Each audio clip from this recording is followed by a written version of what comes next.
ഇക്കഴിഞ്ഞ വീക്കെൻഡ് എപ്പിസോഡിൽ ഷാനവാസിനെ നിർത്തി പൊരിച്ചിരുന്നു മോഹൻലാൽ. ഷാനവാസിന്റെ ഭാഗത്തു നിന്നുണ്ടായ വീഴ്ചകൾ ഓരോന്നായി മോഹൻലാൽ ശക്തമായി വിമർശിച്ചു. ഷാനവാസ് സ്ത്രീകളോട് ഉപയോഗിക്കുന്ന ഭാഷ തെറ്റാണ്. അതുമാത്രമല്ല, എല്ലാവരോടും എടി പൂടി എന്നൊക്കെയാണ് വിളിക്കുന്നത്. നിങ്ങൾ വീട്ടിൽ ഇങ്ങനെയാണോ എന്ന് മോഹൻലാൽ ഷാനവാസിനോട് ചോദിച്ചിട്ടുണ്ടായിരുന്നു. സഹമത്സരാർത്ഥികളെ കയ്യേറ്റം ചെയ്യാൻ ശ്രമിച്ചതിനും മോഹൻലാൽ സംസാരിച്ചു. ഇടയ്ക്ക് കയറി സംസാരിക്കാൻ ഷാനവാസ് ശ്രമിച്ചപ്പോൾ മോഹൻലാൽ ദേഷ്യത്തിൽ അത് പ്രതികരിക്കുകയും ചെയ്തിരുന്നു. ഷാനവാസിന്റെ അമിത ആത്മവിശ്വാസം ഒറ്റ എപ്പിസോഡിൽ മോഹൻലാൽ തകർത്ത് കളഞ്ഞു. തന്റെ ഗെയിം മികച്ചതാണെന്നും തനിക്ക് വലിയ ജനപ്രീതി ഉണ്ടെന്ന ധാരണ ഷാനവാസിനുണ്ടായിരുന്നു. മാത്രമല്ല, മോഹൻലാൽ ഇങ്ങനെ തന്നോട് സംസാരിക്കുന്നത് ഷാനവാസ് ഒട്ടും തന്നെ പ്രതീക്ഷിച്ചിട്ടുമില്ല. സോഷ്യൽ മീഡിയയിൽ നിരവധി പേരാണ് ഇതിനെപ്പറ്റി ചർച്ച ചെയ്യുന്നത്. ഷാനവാസിനോട് ലാലേട്ടൻ എന്തോ പ്രത്യേക താല്പര്യമുണ്ട് എന്ന് ഷാനവാസിന്റെ തോന്നലുണ്ടായിരുന്നു. അവസാന ആണി അടിച്ച് ലാലേട്ടൻ അത് ഇല്ലാതാക്കി. എന്തൊരു അഹങ്കാരവും ഈഗോയുമാണ് ഷാനവാസിന്. ഇയാളെ സഹിക്കുന്നവർക്ക് അവാർഡ് കൊടുക്കണം. ഷാനവാസിന് എന്തൊരു ഈഗോയാണ്.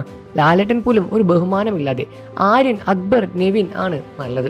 പലരും പറഞ്ഞു കേട്ടിട്ടുണ്ട്, ഷാനവാസിനെ കണ്ടിട്ട് പാവം തോന്നുന്നു. ഇവരൊക്കെ എങ്ങനെ പറയാൻ തോന്നുന്നു? അദ്ദേഹം ഒരു കുറ്റബോധത്തിൽ ഇരിക്കുകയാണെങ്കിൽ ചിലപ്പോൾ നമുക്ക് അങ്ങനെ തോന്നിയേക്ക് വരാം. എന്നിട്ടും അഹങ്കാരം ഒട്ടും കുറയാതെ അങ്ങനെ ഇനിയും അയാൾക്ക് ഒരു മാറ്റവും ഉണ്ടാകാൻ പോകുന്നില്ല. ഇപ്പോഴും അയാൾ രുദ്രൻ തന്നെയാണ്, അയാൾ ക്യാരക്ടർ വിട്ടിട്ടില്ല എന്നുമാണ് പ്രേക്ഷകർ പറയുന്നത്. എന്തൊരു അഹങ്കാരമാണ് അയാൾക്ക്. ഹേറ്റേഴ്സിനെ ബഹുമാനിക്കേണ്ട, ആ പ്ലാറ്റ്ഫോമിനെ ബഹുമാനിക്കേണ്ട, ഇരുന്ന് തകർത്തണം പറയുന്നത് കണ്ടു. അക്ബർ ദ്രോഹിക്കുന്നു, ഉപദ്രവിക്കുന്നു എന്നൊക്കെ പറഞ്ഞപ്പോൾ അക്ബറിന്റെ ഫേസ് മാറി. അപ്പോൾ നെവിൻ അക്ബറിന്റെ അടുത്തേക്ക് നീങ്ങിയിരുന്ന് കൈപിടിച്ച് അതിലൊരു നല്ല മൊമെന്റ് ഉണ്ടായിരുന്നു എന്നിങ്ങനെ കമന്റുകളുമുണ്ട്.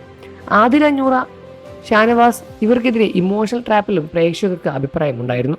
നേരത്തെ ജിസയിലും സമാന സാഹചര്യം നേരിട്ടിട്ടുണ്ടായിരുന്നു. ജിസേലിന്റെ ഗെയിമിനെ പോലും ഇത് ബാധിച്ചു. അനുമോൾ പക്ഷേ ഷാനവാസിനെ അധികം അടുക്കാറില്ല. ലക്ഷ്മി ഷാനവാസിനെ രൂക്ഷമായി വിമർശിക്കാറുമുണ്ട്. എടി പൂടി എന്നീ വിളികളെല്ലാം തന്നെ പലതവണ ലക്ഷ്മിയോട് പറഞ്ഞതാണ്. അനീഷും ഷാനവാസും അടുത്ത സുഹൃത്തുക്കളാണ് എന്ന് തോന്നുന്നു. ഇവർ തമ്മിൽ യഥാർത്ഥത്തിൽ വലിയ അടുപ്പമില്ലെന്ന് പ്രേക്ഷകർ പറയുന്നു. ആര്യൻ, അക്ബർ എന്നിവർ ഷാനവാസ് വഴിയാണ് പരിചയപ്പെടുന്നതും. PR ടീമിന്റെ മേലിൽ മറ്റു മത്സരാർത്ഥികളും ഉന്നം വെച്ച് മോഹൻലാൽ എന്ന് സംസാരിച്ചു. അതേസമയം തനിക്ക് 16 ലക്ഷം രൂപയുടെ PR ഇല്ലെന്ന് അനുമോൾ മോഹൻലാലിനോട് പറഞ്ഞിട്ടുമുണ്ട്. 16 ലക്ഷം ഉണ്ടെങ്കിൽ താൻ എൻ്റെ വീടിൻ്റെ ലോൺ അടച്ച് തീർക്കുമായിരുന്നു ലാലേട്ട.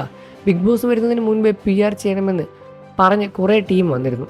എല്ലാവർക്കും 16ഉം 15 ലക്ഷവും ഒക്കെയാണ് കണക്കുകൾ പറയുന്നത്. അക്കാര്യത്തിൽ താൻ പിന്നീട് പറഞ്ഞതാണെന്നാണ് അനുമോളും വ്യക്തമാക്കിയത്. പ്രേക്ഷകരെല്ലാവരും തന്നെ ഷാനവാസിനെ പുറത്താക്കണമെന്നും ഒരു കൂട്ടം ആളുകൾ ഷാനവാസിന് ഇഷ്ടമാണ് എന്ന് പറഞ്ഞും രംഗത്ത് വരുന്നുണ്ട്. നിങ്ങൾക്ക് ഷാനവാസിൻ്റെ കാര്യത്തിൽ എന്താണ് അഭിപ്രായമെന്ന് വീഡിയോയ്ക്ക് താഴെ കമൻറ്റ് ചെയ്ത് പറയുക. വാർത്തകളും വിശേഷവും എത്രയും പെട്ടെന്ന് അറിയാൻ നമ്മുടെ വീഡിയോ ഒന്ന് ലൈക്ക് ചെയ്ത് ചാനൽ ഇപ്പോൾ തന്നെ സബ്സ്ക്രൈബ് ചെയ്ത് സപ്പോർട്ട് ചെയ്യണം ഫ്രണ്ട്സ്.